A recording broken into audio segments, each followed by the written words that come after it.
the Giza Pyramid and ancient alien power plant.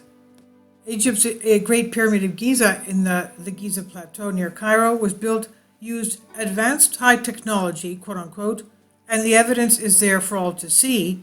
This is according to Africa is Woke guest post on Collective Spark. The ancient astronaut theory claims that Giza Pyramid may have been used as an ancient power plant, whilst the accepted consensus among historians is that the Great Pyramid of Giza was a tomb for the 4th dynasty Pharaoh Khufu, even though there were no skeletons that were found in this. Giza Pyramid ancient power plant according to the ancient astronaut theory. The standard theory on the purpose of the Giza Pyramid has been questioned by ancient astronaut theorists who suggest it was an ancient power plant for the following reasons. The Giza Pyramid does not contain any of the things an Egyptian tomb would ordinarily contain, such as extravagant artifacts, wall art, and an elaborate coffin. The size, design, and exterior view of the Giza Pyramid were worthy of a god, but its interior is too basic to be a resting place of a god. While it's argued that the mummified remains of King Khufu were once located inside the king's chamber, the only object ever found inside the Giza Pyramid is an empty granite sarcophagus. Also, there are no inscriptions whatsoever inside the king's chamber that would suggest that the Giza Pyramid was a tomb. Due to the above problems with classifying the Giza Pyramids as a simple tomb, many theories have emerged suggesting that the Great Pyramid was some type of ancient power plant energy device. One of the first people to propose that the Giza Pyramid was an ancient power plant was Edward J. Kunkel in his 1973 book, Pharaoh's Pump, which proposed that the Giza Pyramid worked like a hydraulic ram pump. John Cadman, on the other hand, suggested the pyramid could generate power as a vibrational pulse generator, whilst engineer Chris Dunn proposes that the Giza Pyramid could generate microwave laser power. Dunn proposes that the Egyptians would have used this microwave power to power machines. In 2007, a biochemical engineer named Peter Grand also proposed that the Giza Pyramid could potentially be an AC generator, which had been perfectly insulated by the original white polished limestone casing over the Giza Pyramid.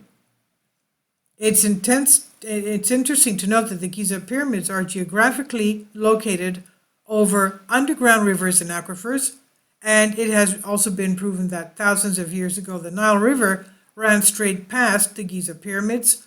This would have provided a power source to power reactions of the Giza Pyramids in potentially producing electromagnetic power that would be projected from the top of the Giza Pyramid and harnessed in a similar manner to Tesla's tower.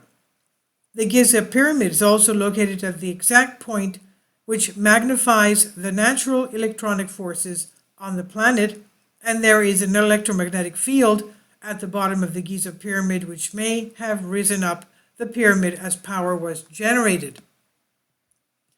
Last but not least, it's also been argued that the Giza Pyramid was a source of nuclear power derived by hydroelectric forces, and according to ancient astronaut hypothesis, the above points to the fact that the Giza Pyramid was an ancient power plant. The conclusion on the Giza Pyramid as a power plant: the current mainstream explanation for the purpose of the Great Pyramid does not adequately explain why the Giza Pyramid should not be considered as an ancient power plant generator and should only be regarded as a tomb when its interior is completely anomalous compared to the tombs of other pharaohs. And given this design, location, and dimensions, it's no surprise that arguments suggesting a more practical use for the Giza Pyramid in ancient times as an ancient power plant have emerged. Whilst these are far more conclusive, exploring and perhaps integrating these various theories may ultimately lead us to the solution that adequately explains the enigma of the Great Pyramid as an ancient power plant that towered over the ancient world. And I'll leave links below for you for this. Please leave your comments. Thank you for your support. Kindly support my Patreon account. The daily posts are 5 videos daily, and they are totally different from what I have on my YouTube channel. Thank you so much for your support and that you find all my content so interesting. You'll find the Patreon account details in the description box below.